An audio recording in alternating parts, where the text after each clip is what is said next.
On this week's episode, we talk about all the old knives. And all the pop culture news.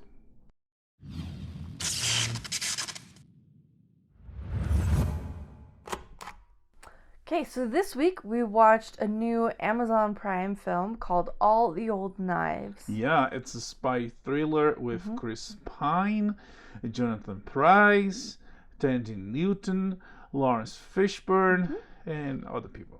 Yes. It's based on a book, and the screenplay was also written by the author. The author is Olen Steinhauer, and apparently he writes a lot of spy novels.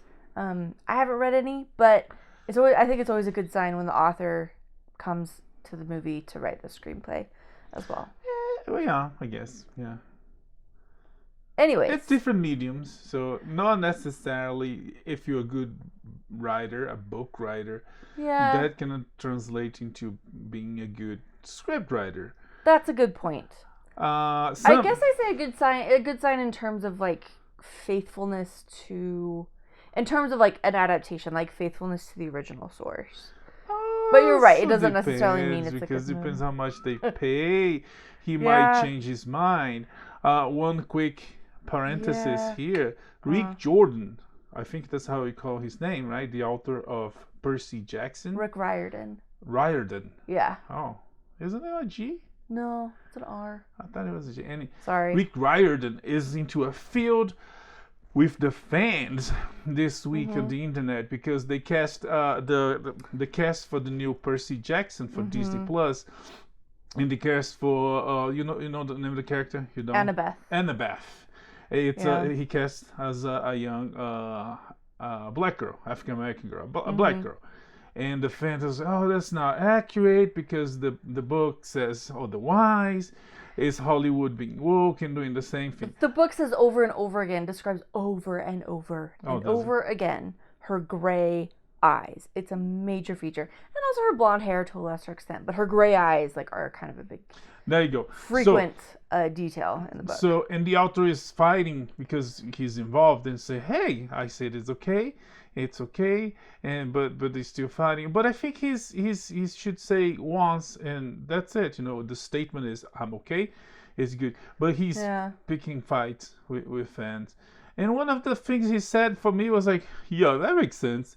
He says, hey guys, she is a white character. This is a black girl interpreting her. It was like, I don't know, it sounded like a great, super smart justification, but it doesn't really... Yeah. No, I think you're right. He would have been much better off to just say, this is the decision, she's a great actress, we're all moving on from it. Like Neal Gaiman said the same thing with Death on the new Netflix show. He said it. It's like, okay, I'm good with it, I'm out. But two things about that. Money. They making money of it, and if they just say, hey, we're gonna cast a chair to be Annabeth, and they pay, it's like, That's true. The other thing, so it's a business decision between them, and the studios are going for the whole woke thing, and the author was okay with it. Fine, discussion is over, even though.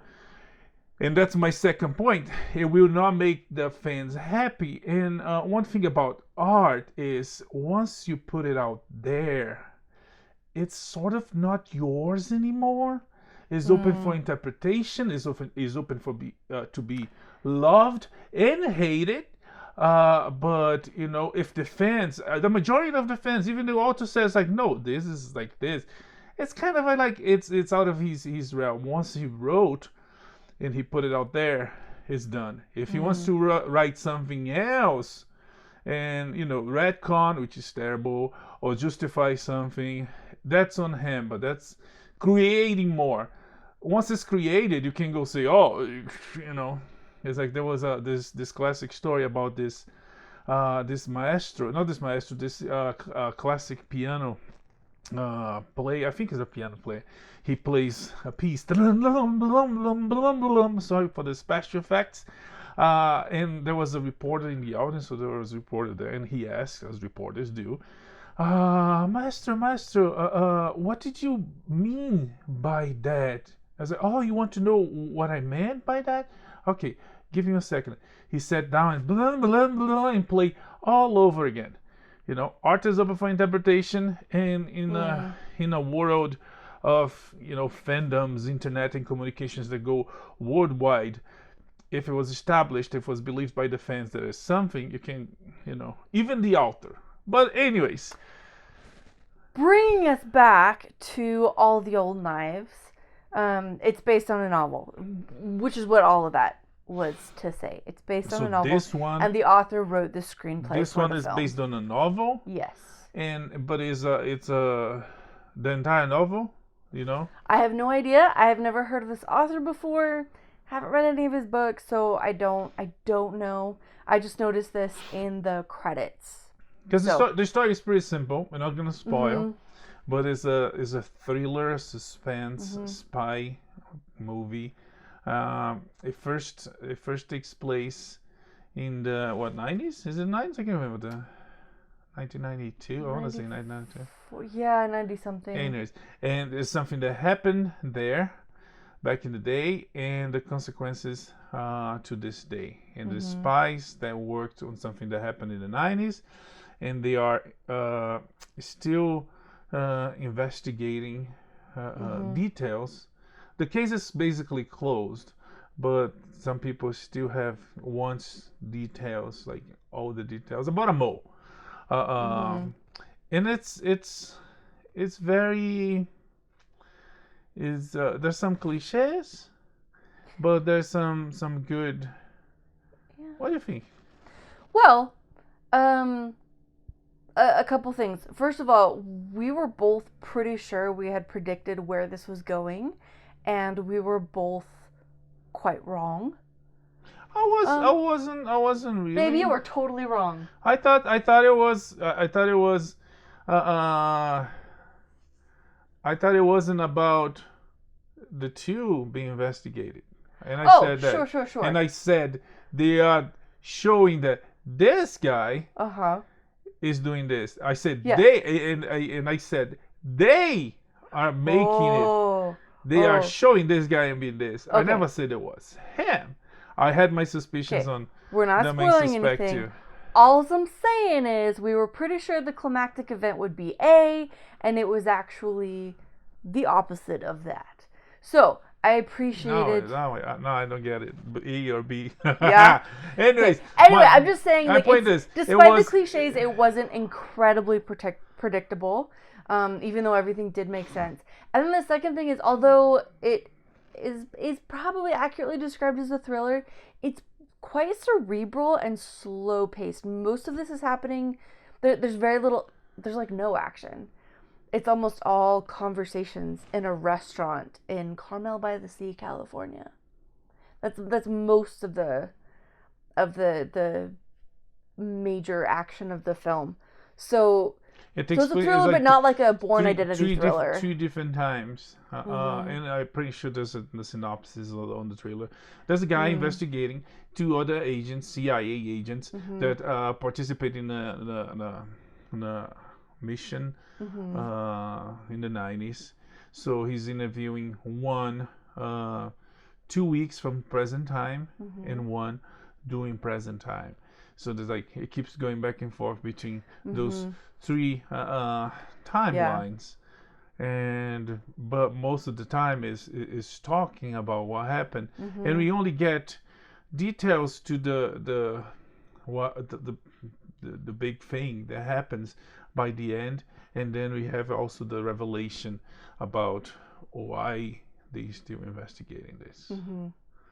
Yeah, so it's a thinker. I thought it was well done. It was well made. The cast is phenomenal. Most of the time we spend with Chris Pine and Thandie Newton, and they're both fantastic. So I definitely recommend it. Just keep in mind, when you hear spy thriller, don't think James Bond or Bourne Identity. Not super spies. Yeah, it has all those elements of like mystery and deception and not knowing who to trust and like layers of secrecy and things like that, and that's what really drives the plot. If anything, I was surprised by the end, because on the top of what I suspected there was more, which is always good, because if you're predicting something, it is exactly what you're predicting. Yeah. In this case, no, there was more on the top. But if anything, and when you guys see the movie and you listen to this, or if you, anyways, the end, and telling you that's all the movie. Once the character that leaves, I would end it there. When the character is walking through the night, I would hold the suspense for, just like we were talking about, leave it open for interpretation for the audiences. It could be either way. Yeah, that J.J. Abrams mystery box idea. Instead of giving a happy, easy to understand ending, it would give you a mystery. You could think, you leave the theater and say, oh, I think this happened. Oh, I think that happened. Like the top at the end of Inception. The top at the end of Inception, yeah. Well, that was a big one. That was, oh man, I was mad. I stayed until like the screen went black and like everyone was out of the theater. I'm like, there's gotta be more. No, this isn't, what? It was one of my first Nolan films. I didn't know any better. It was good. I remember at the end I was like, what? My date was like, uh-oh, weirdo. Anyways. And that's why he didn't marry that date. Anyways, All the Old Knives is available on Netflix, on Amazon Prime. And is not a long movie. Is very, very straight to the point. Even though there's a lot of conversation, a lot of talk, and there's not a lot of unnecessary. There's no fluff or. Yeah. So it's 1 hour and 42, I think, and it's good if you're into some serious spy thriller for adults. Yeah, yes, check for sure. All the Old Knives with Chris Pine, Thandiwe Newton, and many others on Amazon Prime. Go see it. All right. We also watched a great new show. Well, I thought it was great this week. This is the latest from Star Trek, and we counted up. Star Trek has 5 shows running right now, which is incredible. This is for all audiences, from little kids, teenagers. I guess there's stuff for adults. I mean, adult. I would say Lower Decks is pretty adult. But not like swear word adult, but like it's mature. But I mean, when I mean adult, is like super violent and super sexualized. Oh well, that's not really. Yeah, it's Star Trek. Yeah, I don't know. Strange New World. Spock starts spocking someone.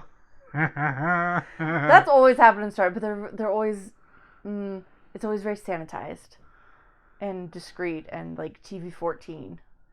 TVMA is not really the Star Trek. Anyways, the point is, Strange New Worlds finally dropped on Peacock, right? Nope. Paramount Plus. Paramount Plus. Old CBS. That. Yeah. Whatever access, whatever they call it. Yeah. So, as a lifelong... And prosper. Big time Trekkie, I really enjoyed this show. So it seems to take place in the Discovery timeline. We have Ethan Peck reprising his role as Spock. Rebecca Romijn, who we've seen before as Mystique in the X-Men reboots. She's number 1, I suspect is going to be a really important character. And then fun fact, she's the wife of the guy that voices Handsome on Lower Decks. Oh, look at that. Yeah. Star Trek family. And Anson Mount taking the captain's chair is Captain Christopher Pike. And it's great. Lots of references to the original series and the Menagerie Parts 1 and 2, which is where we learn about Christopher Pike and meet him and his relationship with Spock and everything. But this is all set in the Discovery timeline, so it lets them do things, reference this stuff, but do things in a new way. And I think finally... this is Trek. It feels newer and fresher and more interesting to me than Discovery ever was. Discovery's a fun show, but for me, this is like, Star Trek. We have so many of the Star Trek standbys. It's very episodic, like a Monster of the Week type format. Well, at least this one episode was. We had a lot of problems are being solved in a conference room. There was some incredible technobabble. And they're already like tackling major philosophical issues of like, so like the Prime Directive isn't the Prime Directive yet, so they have that going on. And then there's like life and death, and what does death even mean? Wait, the Prime Directive is not a thing yet? Yeah, they're only calling it General Order 1. And they're still not sure, like, is it that big a deal? I mean, it is General Order. So there, anyway. So just a lot of the things that have made Star Trek so unique and so much a part of like Gene Roddenberry's original vision, 50 plus years ago, are here and are part of Strange New Worlds. Okay. So now what suck about the show? Almost nothing. Almost nothing. I'm kidding. I mean, the show it's pretty solid. I mean, the first episode is really good. Mm-hmm. There's some usual things that kind of overcompensation. Like the deck has 10 women. You can barely see a man on the deck, which is like, oh no, 50-50 is fine. But it's like when you notice when they do, because you can do diversity, you can do equality, mm-hmm. you can do whatever politics in your piece of art. But when people notice you're not doing right, the great masters of old have been doing politics in art, all forms of art forever. And it would take some keen eye to observe, even study that their motivations were. There's a meme popping these days from The Good Place. Is Anna Barry? What's another character? I can't remember. Anyways, I don't know. Kristen Bell from The Good Place. Oh, Eleanor. Eleanor is asking, it's like, wait a minute, since when Star Wars is political? And then comes Chidi, right? Yeah. Chidi since 1977. And then he has a list of the things that George mm-hmm. Lucas put in there that was political. Anyways, so when you notice you're doing it wrong. Same thing with religious movies, with Christian movies. When they do like, it's like when you feel like you're being preached, you're not doing art, you're not doing entertainment mm-hmm. properly. So there's that. Mm-hmm. Other I things will say that Star Trek has long flirted with this line, especially since Roddenberry a ship completely piloted by women. No, but he made sure that there were women and black people and Asians and a Russian on the bridge. And it was probably pretty jarring and obvious to people in the 60s. You wouldn't notice if a bridge was populated entirely by men and there was only one woman. I'm just saying this has always been part of Star Trek, and they've always kind of flirted with that line, sometimes pushing it too far, maybe. But maybe that was also kind of Roddenberry's original vision. Like, he wrote the show to communicate specific messages. Yeah, but again, that's like the purpose of it. I'm saying he did it well. In this case, like it was. I thought it was overcompensation. It was a little bit too much. But on other things that I didn't. You said you talk a lot about what you liked. Probably the same. I liked other things that kind of was like, for me, it was they have a character in the show that is related to Khan Noon Singh. Yeah, we know so little about her. Her name is Laan Noonien Singh. We know that at one point she was part of a colony ship, and that she has a father. Yeah, and it's fine if you have that character there, and it for me it feels like that character gonna get some importance throughout the show, and her origin is going to be explained. Maybe she's lying, maybe there's something more to her story. Maybe Khan is still around. At the end of Picard, we were teased with the whole Khan storyline that's in the past, right, is about to come. Anyway, you have that character, but at the end they have a Kirk character. And that was the one that kind of bugged me. So you already had Spock, you had Pike, you had Uhura that technically shouldn't be there, right? Timeline wise. No, she's good.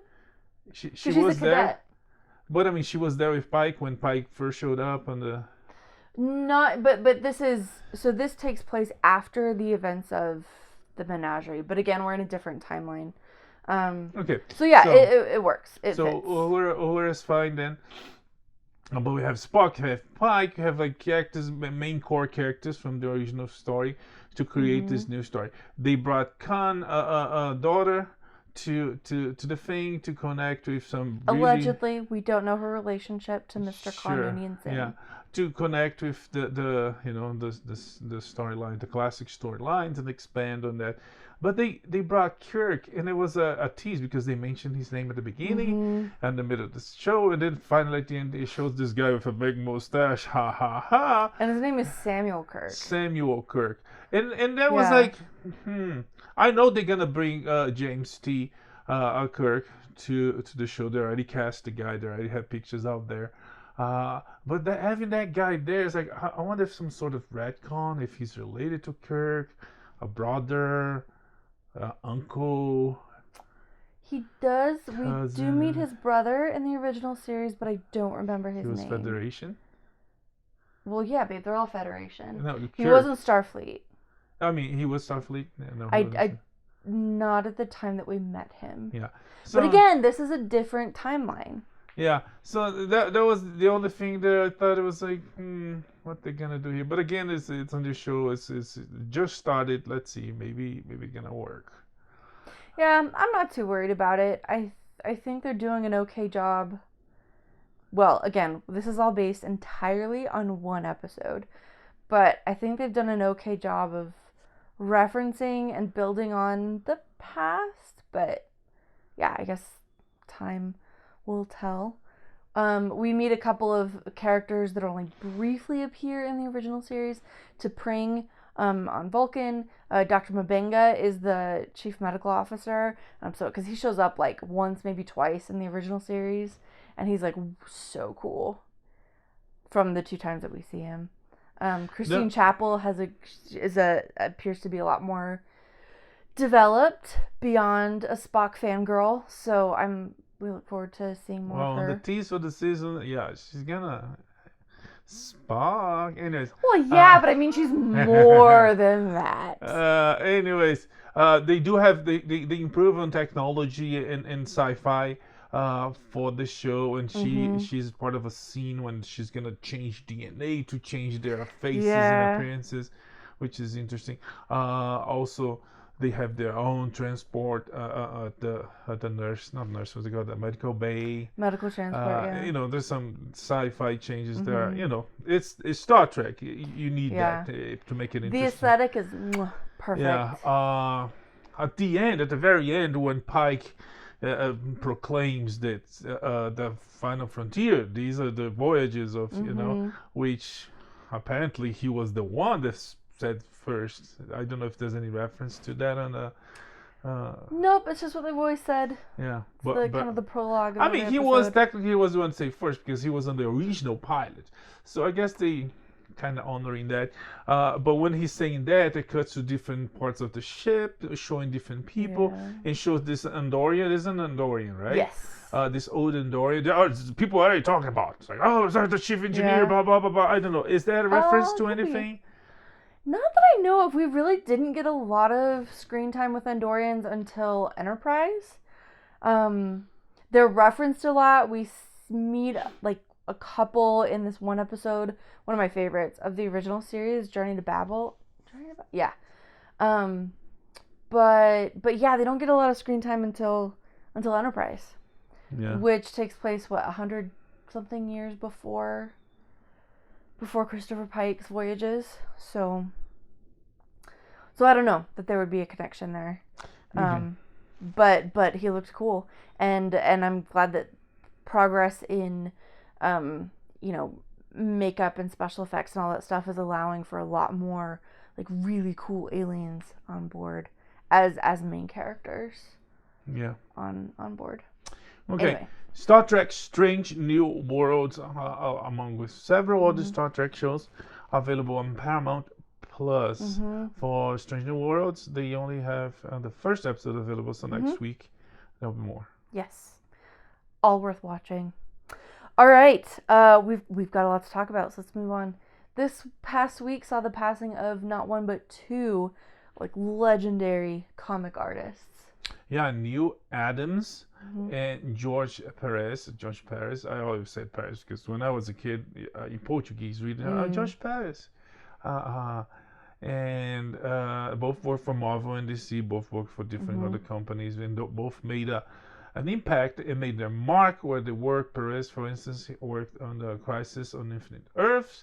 They reformulated, recreated, and established the DC Comics universe as we, most of us, grew up with. They inspired the original movies, the original animations, and there was Infinite Earths. There was a multiverse, and DC decided to enough and clean house on a one Earth, and it was great for a while. I still kind of, I don't know. Everybody's doing a multiverse, so I guess it's a really convenient plot device that lets authors and whoever kind of do whatever they want. So I'm not going to complain about it too much. But back in the day, it was a marketing device. DC Comics bought a Fawcett Comics, a home of the Marvel family. Captain Marvel, Marvel Jr., Mary Marvel, the Shazam comics, and so what we're gonna do is I put them in a different Earth, and then when they had to meet, they would cross Earths. But anyways, everything got destroyed into one Earth on Crisis, and the multiverse came back decades later. It's irresistible. But George Perez did a great run on Wonder Woman, great runs on Teen Titans, and pretty much every big ones, the Justice League and every big one. Did he work a lot with Marv Wolfman? Because Wolfman did Crisis, and he was kind of the mastermind behind Teen Titans, right? Yeah. I mean, they all work together from time to time if they work in the same company, the same DC or Marvel, and I don't know if I could say they worked a lot. They did work. They had good runs together. And Neal Adams, considered for some one of the biggest, he's run on Superman and Batman, create this classic visual. He has this very beautiful art that to this day is adored, and people print as art and put in their walls. And another great artist, great loss, and yeah. But it's just a really good excuse to go back and read some of these older comics that are really important and really good. And both available. You can find material from both on digital platforms. DC has DC Infinity, DC Marvel's? Universe Infinity, and Marvel has Marvel Unlimited. Also, you can buy it on Comixology, and you can go to your local comic book store and buy. Yes. And if you're not ready to invest, a lot of public libraries have invested quite a bit in collections of comic books, which is kind of where I started dabbling before I just got really into buying stuff for him so that I could read it. Anyways, anything else about them? No, may they rest in peace and make their art out there, up there, and our sentiments to the family and to the fans. And thanks for the great comics. All right, let's head over to some television news. There's been a wave of announcements about cancellations and renewals. So, bad news first. Let's talk about what's been canceled. Okay, Bad Woman. Oh, no, we talked about that. I mean, I know it's your favorite show to hate, but... It's kicking a dead dog, a dead horse. Dead horse, Okay, whatever, Yeah, no, I got you. That to dogs? Beating a dead dog? No, in English you say beating a dead horse. Okay. Yeah. Because you're beating the horse because you want it to go somewhere, but once the horse is dead, it's a really grim saying. Explanation for it. Okay. Yeah. Yeah. Anyways, Kenan was canceled, which it was a fun show, but I think mostly because I just really like Kenan Thompson. If anything, if anything, Kenan proves to be smart and stayed on SNL. Different than some of his companions that got a show and I'm out, show is canceled, they out of a job. I feel like he's joked about that before, like, nope, I've got kids, I'm staying on this show until they kick me out. They go to college. Yeah, I have kids to provide for, so here I am. Mr. Mayor has also gotten the boot, which I am super bummed about, and I'm hoping that Peacock picks it up because it is so funny and stands out. Anyway. Yeah, it's funny, but it's what I've been noticing, studying the whole TV movement, this whole revolution that's going with streaming, reality shows and game shows. Those are the shows that are sticking around. It's like on broadcast. Masked Singer is a phenomenon. You know, they have a There's spin-off. a Masked Dancer now. Masked Dancer. Yeah. You know, shows like We Can Dance, shows you cook. You know, the Gordon Ramsay shows. That man has an empire. You know, sports and that kind of show is going to be broadcast TV. Narrative fiction, fantasy or not, dramas. There are some that are going to stick around because they have their faithful audiences, like Law and Order was just renewed. Is that even news? Like, it's gonna be news. No, it's a reboot. So the show just restarted, so it was renewed. Everybody was happy about it. So those shows gonna stick around, but everything else, CW might insist. Sitcoms might try, but for instance, Star Trek, sci-fi's, adventure, fantasy fiction, science fiction, adventure shows, you don't have any, except on CW.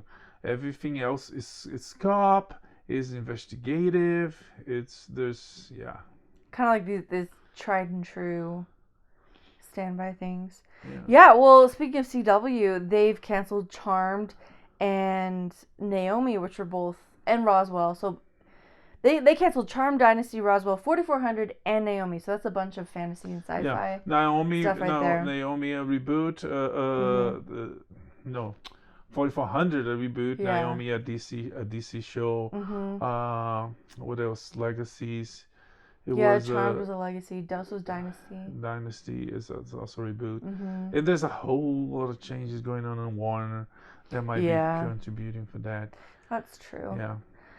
Magnum PI, Good Sam, and How We Roll have also been medical shows. They might have a extended life. Yeah. Because they're so compelling. Even when they're really, like, there's just always this voice in my brain that says, Chelsea, this is terrible. This is dumb. But it's so compelling. And I get a huge kick out of it. All right, good news. What's been renewed? Young Sheldon was renewed for 2 more seasons. What else? The Afterparty. The Afterparty.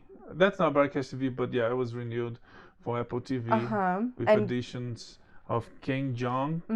Who else was announced? There was a couple more people. Oh, the tall guy from The Office. There was Jared. Was that his name? Jared? Oh, Jared? Yes. No, Jared. He was on the other show. On Silicon Valley, he was Jared. Like oh shoot, what is his name? I'm trying to think of Ellie Kemper saying it. Sam, Stan, Jam, Ram. I can't remember. It's something that's just. Glebes. Anyway, tip of my tongue, I can't say. The tall one that Ellie Kemper dates for a little while. Gabe. Yep, good job. Which is a perfectly fine name unless you're that guy. Yeah. Anyways. Richards, something Richards, I can't remember his name. The black funny guy is back. He's gonna be back with the girl. Also can't remember her name. With additions of Gabe from The Office, Jeung from Masked Singer, and a couple other people. Yeah, I have no idea what they're gonna do for a second season, but I enjoyed the first one, so I trust them and look forward to this. Alan Ritchson has been playing Jack Preacher, right? Yeah. On the Amazon series. Not only did his series get renewed for a second season, but he got a 3-movie deal with Amazon. So Yeah. good for him. Yeah. Yeah. What else? I don't know. You tell me. Oh, okay. Upload, which is Robbie Amell and a bunch of other people whose names I don't remember. And Young Rock have been renewed. Yes. CW announced Gotham Knights. Announced The Winchesters, which is the Supernatural spinoff. Yeah, and a spinoff for the what's it called? Texas Rangers, the Walker. Yeah, Walker Texas Rangers, the original show. This one is called Walker Independence. Yes. And then, like we mentioned, Law and Order got renewed. Yeah. But like, I was checking the list. There was some other cancellations and some other renewals that I don't know if I'll be able to find. But there was like some. I was the show was canceled. Okay, let's see if we can find here. Maybe it was this. Oh, why is it taking so long? Really? Oh, it's because you're doing it in real time. Yeah. Okay, so Blackish was ended. Goldberg's renewed for a season. Good Doctor renewed. Home Economics renewed. Promised Land canceled. Queens canceled. Wonder Years, and we're gonna talk some about Wonder Years renewed. Young Sheldon renewed. Hercules renewed. United States of All was canceled. Oh yeah, that didn't make it to my list. The Neighborhood renewed. Boo, I think it was ended this season. Be Positive. The art was canceled. Which, that's not a surprise. Which is no surprise. They tried to do some changes, but it didn't work. And Welcome to Fletch. It's on season 1. Anyways, just I think basically it's that time of year. It was canceled. So Chuck Lorre is losing 2 shows. Be Positive. And one show about bowling. I can't remember the name. Oh, that's right. Yeah. Well, that's. But I still have Bob versus Abishola there for. I guess people watch that. All right. So, drama in Hollywood. So much drama. Fred Savage was actually fired from the Wonder Years reboot. Well, he was an executive producer, so it's not a small thing. Yeah, it's a big thing. Apparently, this is not the first time. He's dealt with multiple lawsuits in the past. Not just for like generally being a horrible person to the crew. In general, like his co-stars seem to enjoy working with him, and it's just like people doing like hair and makeup and set and stuff like that. The behind the scenes people, he's just been horrible to the point of multiple lawsuits, and it got to the point where he finally got fired. A diva, big diva, which in Hollywood is not the exception. It's probably the rule. But this past weeks you had Bill Murray that had a production shut down because problems. We had this guy. We also had there was this other big name, but so one pulled someone's hair. One made a joke, and one made a joke. One pulled someone's hair, and one called someone. Called a man by a man pronoun. So there's that with him, but there's also a lot going on with Bill Murray. It happened. There's like the Murray from the family, from the Goldbergs. Oh, from the Goldbergs. There's a lot of people that are used to old values, or they stick to their values. That they see a man, they call a man, and someone gets pissed. But that becomes a lawsuit. It becomes a thing, and there's stuff like that going on too. But a lot of this it's not just people sticking to their values. It's divas being entitled and treating people like dirt, and those people finally being able to stand up for themselves and saying, "Actually, no, you can't treat me like that." Yeah, I know. In Hollywood, is all that mess. But some go from from simply saying, he when the guy doesn't want to be he, to I don't know, Alec Baldwin shooting someone in the face. It's this whole mess. But yeah. And there's a lot of hypocrisy about who is held accountable and who isn't. Like Will Smith getting kicked out of the academy, when how many people sitting in that room, and how many people are members of the academy who've done so much worse. Oh yeah, and the academy is like people like being on court for sexual harassment and child abuse right now, but the academy is like, shh, quiet about it. Or even like I remember when Oprah went to the Academy Awards a couple of years ago, and she said, "You out there, time is up. We're gonna go get you." Yeah. But she said, "You out there." When there was a lot of people there, if not Woody Allen, Harvey Weinstein, and Polanski. And she was a part of that. She was one of those people with Harvey Weinstein. Yeah, and instead of like, yeah, we know you here. She didn't have to say names. Because everybody knows there's people there. I think Kevin Spacey was there at that moment, among others. But it's like, you hear Francos. I think both Francos were there. Both Francos were involved in. Anyways. Yeah. Moving on. Hollywood is a mess. It is a mess. Their mess kind of goes inside and out the movies. Sometimes more in than out. Yeah. A couple of other train accidents of, like, personal lives that we just can't look away from. Ezra Miller is just falling apart. He got arrested again for like spitting on a guy in a bar. It's bad. And then they were saying when they were like arrested that they like film assaults for quote crypto NFTs. It's just not looking good. To the point, Ezra Miller. There are rumors that DC Warner Discovery might be looking for a replacement for him. One, Dylan, I can't remember his last name. Yeah.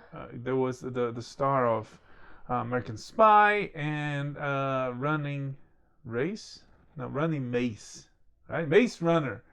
Yeah. Oh, yeah.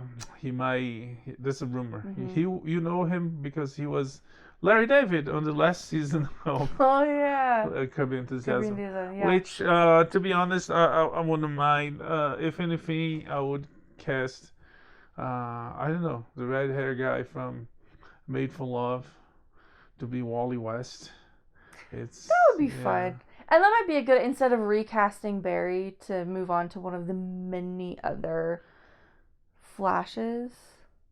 Yeah. Maybe. But at least for now, I don't know. But again, the reason why we have a second Flash, or a third, depends on how we count, is because Barry died during Crisis, and his sacrifice is one of the big moments of the comic books, and then comes Wally.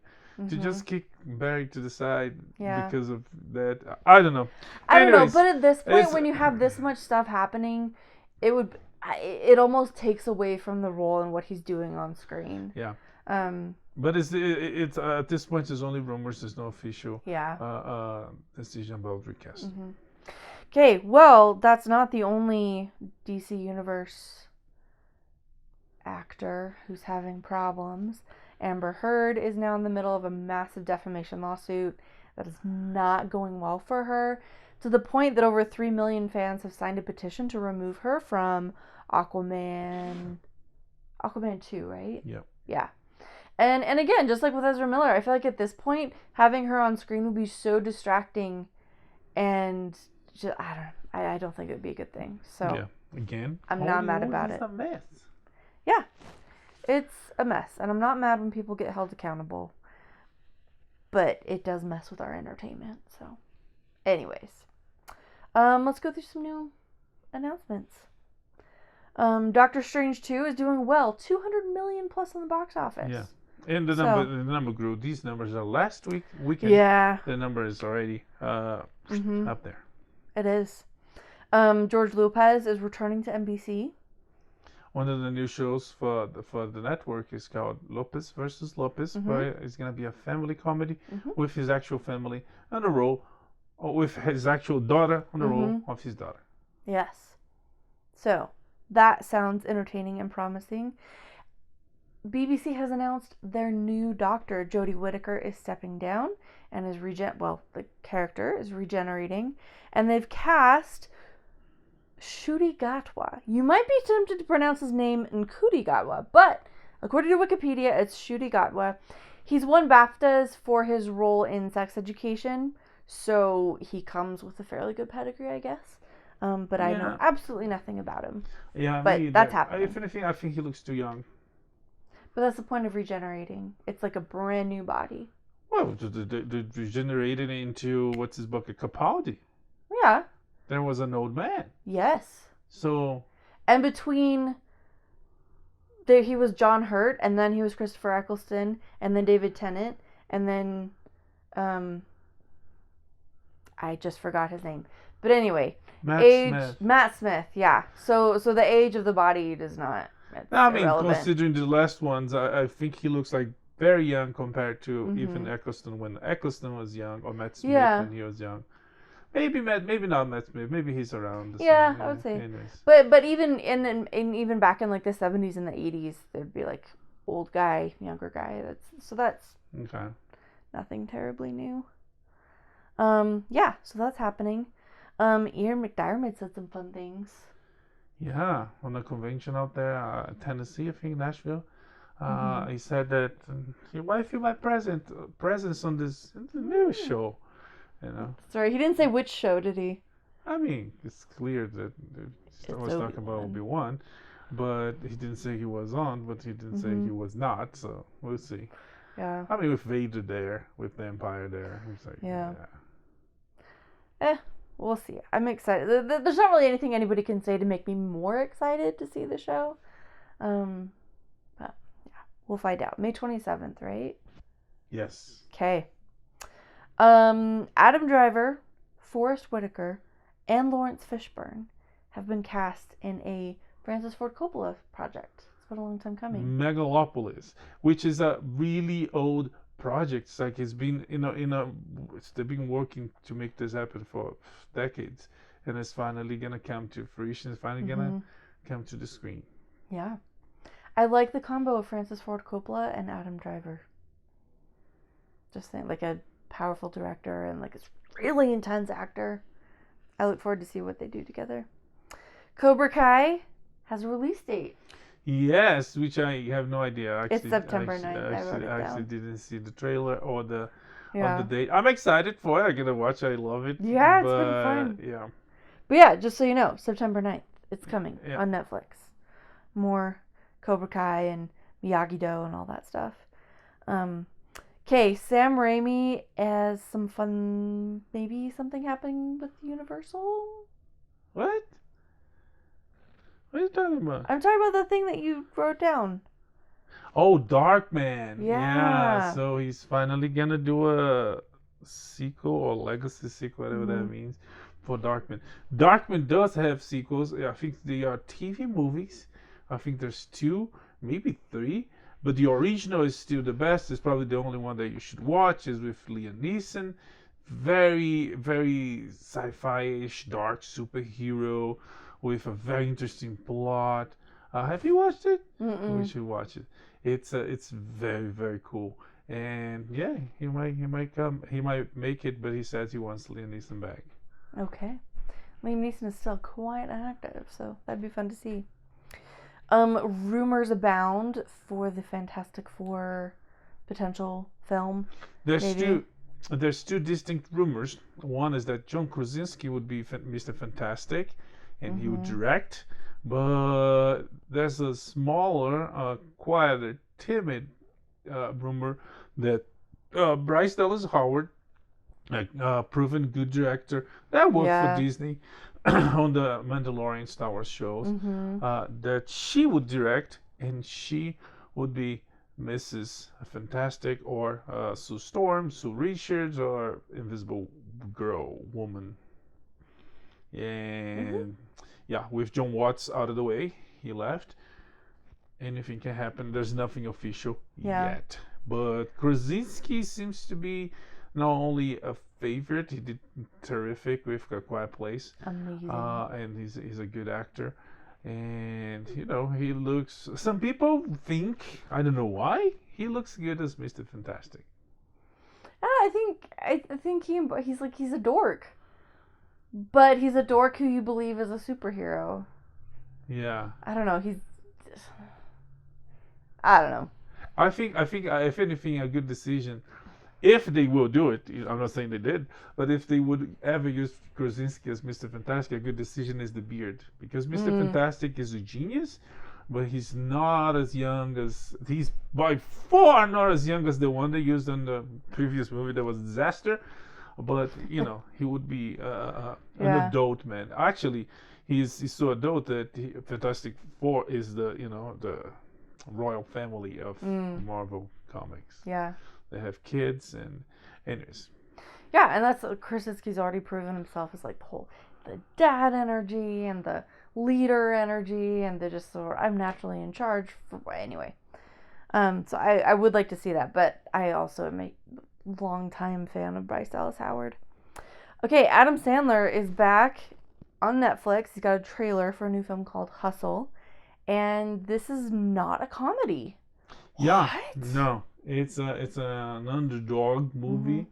He's a scout recruiter for the Philadelphia Sixers.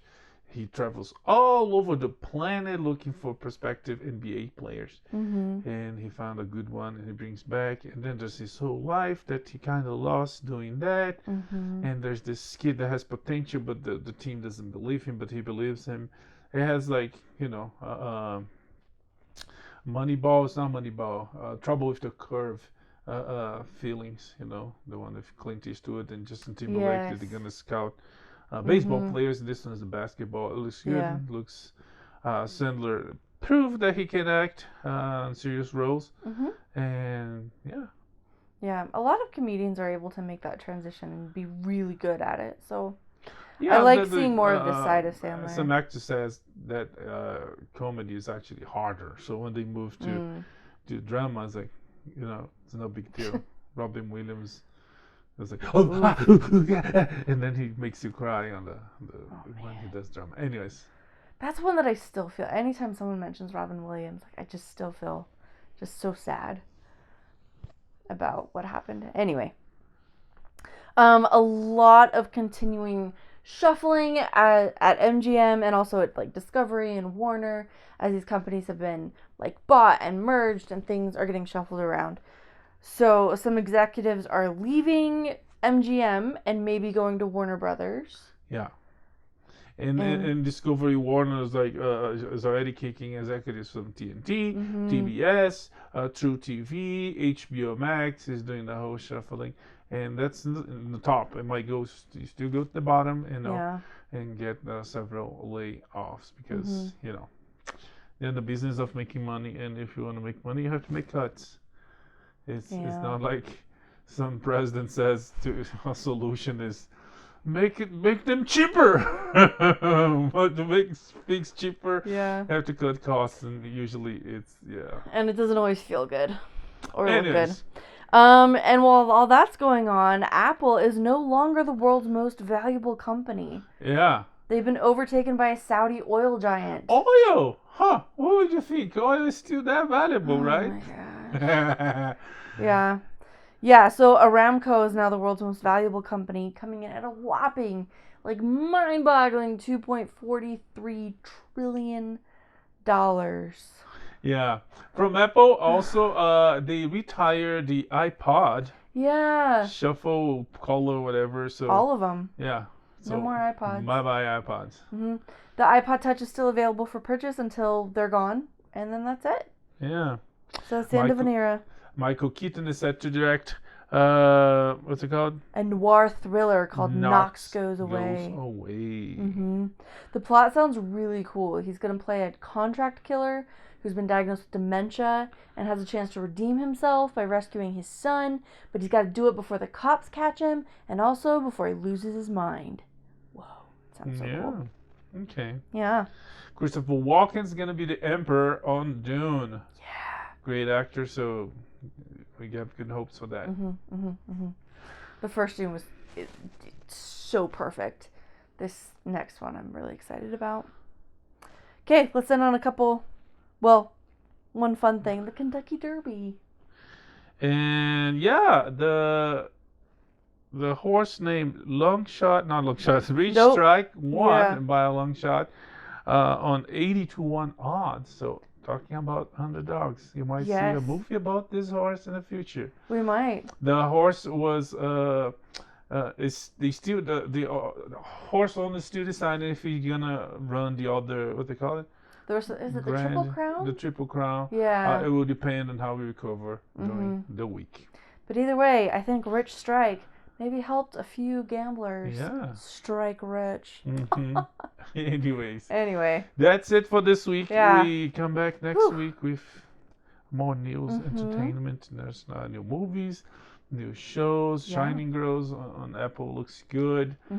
There's a new fat blonde lady from Australia. I can't remember her name. Rebel Wilson movie on Netflix that looks maybe call her an funny. Australian comedian instead of a fat blonde lady. Huh? So we can do better than fat blonde lady. What? Australian comedian. Oh, there's only one? Blonde Australian female comedian. I'm just saying there's so much more to her. As a fat lady, I just let's not make this someone's defining trait. No, it's not even her defining trait because she's not fat anymore. Yeah. But it would define her once. Anyways, that's it for this week. We'll see you next week with more pop culture news, entertainment.